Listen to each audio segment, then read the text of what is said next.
Pakistani missiles fired towards India. Soldiers cheer. But this has been the most worrying eruption of violence in South Asia in decades. Pakistan released footage of its jets targeting, it said, Indian air bases in retaliation for earlier Indian strikes on its territory. In Jammu, Indian-administered Kashmir, officials say 5 people were killed. There were deaths too on the Pakistani-controlled side of the disputed territory. And this was an Indian missile targeting the Pakistani Noor Khan airbase in Rawalpindi last night. Today, both sides have been making claim and counterclaim about the level of damage they've managed to inflict on each other's military. As residents on both sides of the border collected the remnants of drones and missiles, officials signalled they were looking to de-escalate. With diplomatic efforts intensifying, President Trump was the first to announce a ceasefire, followed by the Pakistani and Indian governments. The Director General of Military Operations of Pakistan called the Director General of Military Operations of India. It was agreed between them that both sides would stop all firing and military action on land and in the air and sea with effect from 1700 hours Indian Standard Time today.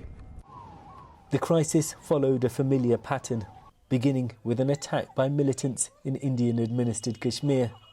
India blamed Pakistan. Pakistan denied involvement. Earlier this week, India launched a barrage of missiles into Pakistan, it said targeting militants. Pakistan says only civilians were killed. What's different now is just how much further into each other's territory both sides are willing to strike. With tensions so high, can a ceasefire lead to wider dialogue? It's been many years now since there's any kind of substantive talks between Pakistan and India. Is this now a chance to pick that up? Well, I think this escalation definitely provides a light at the end of the tunnel. And clearly there's been many issues that have been pending and unresolved for years and decades now. So we see it as an opportunity because it's a big win for Pakistan. Pakistan didn't flinch, didn't fold. On the streets of Islamabad this afternoon, there were celebrations following the ceasefire announcement. But Indians too are claiming victory and to have emerged with the upper hand. These two countries emerged out of bloodshed, and genuine peace looks as elusive as ever. Well, this ceasefire is looking extremely shaky and fragile, and the situation seems very fluid. When it comes to the missile attacks we were talking about in that report, I think India will believe that they have sent a strong signal to Pakistan that any militant attacks in India will be treated, in Kashmir I should say, will be treated as effectively an act of war and responded to in this very aggressive fashion. Pakistan will believe that they've established a strong deterrence to what it sees as unwarranted Indian aggression. I think one real danger is that even if this ceasefire holds, a new baseline for the level of attacks the countries are willing to carry out against each other has now been set. And that means that any leaders in a future flare-up would find it very difficult to do less than what we've already witnessed. And with that backdrop, what prospect is there for dialogue between the two sides? Well, Kathy, you might remember at the beginning of this crisis, India suspended a key water-sharing treaty with Pakistan. According to Indian sources, that remains suspended, so potentially there could be some talks around that. It's certainly a crucial issue for Pakistan, but an overall improvement in the relationship looks very tricky. And one key thing to remember is that the leaders of both of these countries are hardliners. General Asim Munir, the army chief in Pakistan, Prime Minister Narendra Modi in India, both of them see their neighbouring country as their own primary enemy. Just before we came on air, I spoke to Dr. Mohammed Faisal, Pakistan's High Commissioner to the UK, and began by asking, with reports of attacks in Kashmir, whether this ceasefire was dead on arrival.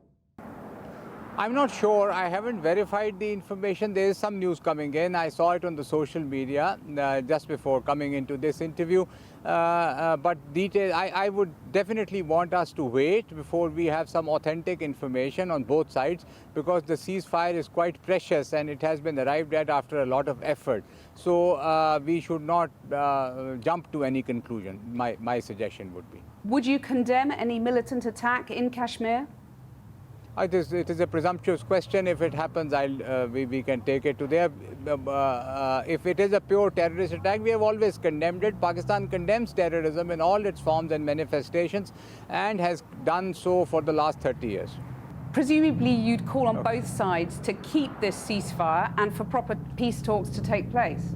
Yes. Pakistan wants it to continue and for peace talks to take place, to go to the bottom of the problem. Whether we like it or not, the bottom of the problem is not just terrorism. It is the Jammu and Kashmir dispute, which is there for 78 years, and it has to be resolved as per the UN Security Council resolutions, which India, of course, agreed to and Pakistan agreed to. 78 years have passed, and a democratic solution in which you ask the people of Jammu and Kashmir is not happening. That is the root cause. And if we address the root cause, the rest of the problems will automatically resolve. Let's talk about what prompted this latest round of violence between India and Pakistan. And of course, Pakistan denies involvement in last month's terrorist attacks. But would you accept that your country needs to do more to tackle terrorism in its midst? Terrorism is a problem that has plagued the region. Pakistan is one of the biggest victims. You would remember on 25th of March this year, a whole train was hijacked, which is stuff for novels and films. And our forces had to fight and get it released.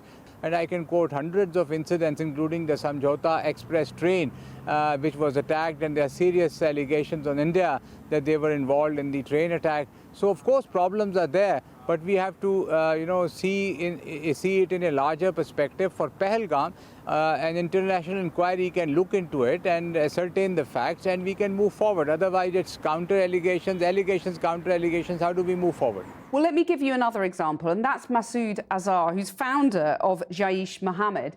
Wasn't India entitled to attack a terrorist camp run by that group? You know, India targeted a terrorist camp run by that group. They were entitled to do so, weren't they? No, nobody is entitled to be judged. Would you let somebody target a camp in Britain? No, nobody can. You can't be judge, jury and executioner. You have to verify it. There are police, there is a judicial system, there is an first information report.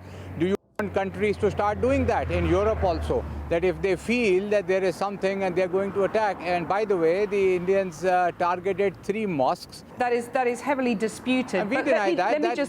But let me just pick you up on Jaish-e-Mohammed. This is important. Sorry, this is important.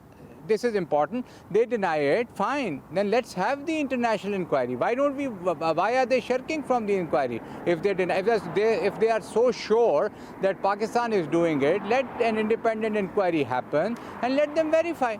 But I also wonder if you accept that you should do more to tackle people like Masood Azhar, who, you know, when the camp was attacked, he put out a statement saying 14 of his family members were killed. And no, he did not. This is all propaganda. There is no such statement. There is no such verification. Please do verify the facts before you move forward into it. There is a lot of propaganda coming out of India. From both sides. It has to be verified, as I said. And there's a lot of misinformation from both sides. We are open for an inquiry. Day before yesterday night, the Indians claimed that they had captured Lahore, they have captured Karachi, half of Pakistan is gone. My army chief has either resigned or Prime Minister has resigned or put under... This is the propaganda. This is day before yesterday. Where is the propaganda coming out of Pakistan that the Indian Prime Minister has resigned? OK, Dr. Mohammed Faisal, thank you very much for joining us.